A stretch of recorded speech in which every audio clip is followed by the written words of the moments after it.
اللہ رب العالمین نے آیات کریمہ میں مومن کے دو مقام بیان کیے ہیں۔ ہر شے جو ہے اس میں جو وصف پایا جاتا ہے اس کے دو مدارج ہوتے ہیں، ایک تو کہ خود وہ چیز اپنے وصف میں کامل ٹھنڈی ہو تو بالکل یخ، اور دوسرا یہ کہ اگر وہ اتنی ٹھنڈی ہے تو پھر دوسروں کو بھی ٹھنڈا کرے، جس پانی میں ڈالا جائے لسی وغیرہ میں اس کو بھی ٹھنڈا کرے۔ ایک صفت لازم کہ خود اس کے اندر پہلے وہ بات پورے طریقہ پر کہ خود ٹھنڈا نہیں ہوگا دوسروں کو کیا ٹھنڈا کرے، پہلے خود ٹھنڈا ہو پھر دوسری چیز میں بھی وہ اپنی ٹھنڈک جو اس کو متعدی کرے۔ خوشبودار چیز دیکھیں کہ پہلے اس کو خود خوشبودار ہونا چاہیے کہ ناک کے ساتھ لگائیں تو قوت شامہ اسی وقت محسوس کرے کہ بہت خوشبودار، بذات خود خوشبودار ہو، اور پھر جس جس چیز کو چھوتی جائے وہ بھی خوشبودار ہوتے ہیں۔ ایک لازم صفت، ایک متعدی، پھر اپنے اندر ایک دوسروں تک پہنچ رہے۔ یہی بات اللہ رب العالمین نے کہی کہ ایمان والے لوگ جو ہے نا ان کا حال پہلا یہ ہے کہ وہ خود دین میں کامل اور مکمل ہوتے ہیں، ان میں آپ کوئی کمی نہیں ہوتی۔ دوسروں کو بعد و تبلیغ کی منظور تو بات کی ہے نا کہ پھر اس پیغام کو دوسروں تک پہنچانا۔ پہلے مومن کیسے ہونے چاہیے؟ ان الذین قالوا ربنا اللہ، بے شک وہ لوگ جنہوں نے یہ اعلان کر دیا اور یہ عقیدہ اپنا لیا اور اس پر ایمان لے آئے کہ ہمارا رب اللہ۔ سارے دین کا خلاصہ جیسے حکیم صاحب نے حدیث پاک بولی، قرآن ہی سارے فتنوں سے نجات کا سبب ہے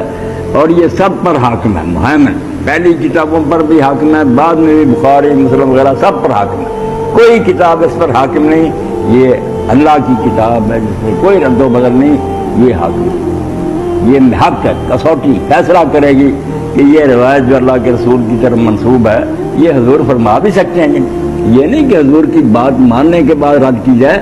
رسول اللہ جب دنیا میں موجود تھے آپ کے منہ سے نکلی بات قرآن کے برابر ہی تھی، مگر بعد میں راوی ہیں کہ میں نے فلاں سے سنا، میں نے فلاں سے سنا، مختلف عقیدوں کے،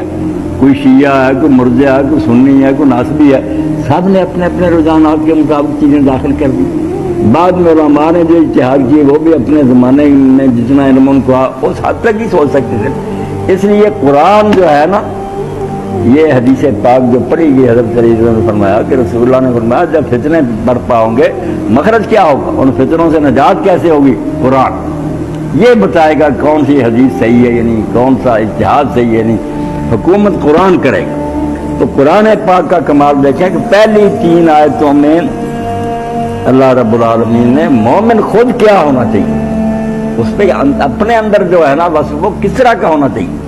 تو جن لوگوں نے یہ کہا کہ ہمارا رب اللہ ہے، یہی ہے جو کسی جگہ آ جاتا ہے اللہ کے رسول علیہ السلام فرماتے ہیں جس نے لا الہ الا اللہ کہہ لیا وہ جنت میں داخل ہے۔ لا الہ الا اللہ پورے دین کا عنوان ہے، یہ کوئی جادو نہیں، دین سارے کا نام لیں کہ اس نے اسلام قبول کر لیا یا یہ کہیں کہ کلمہ پڑھ لیا،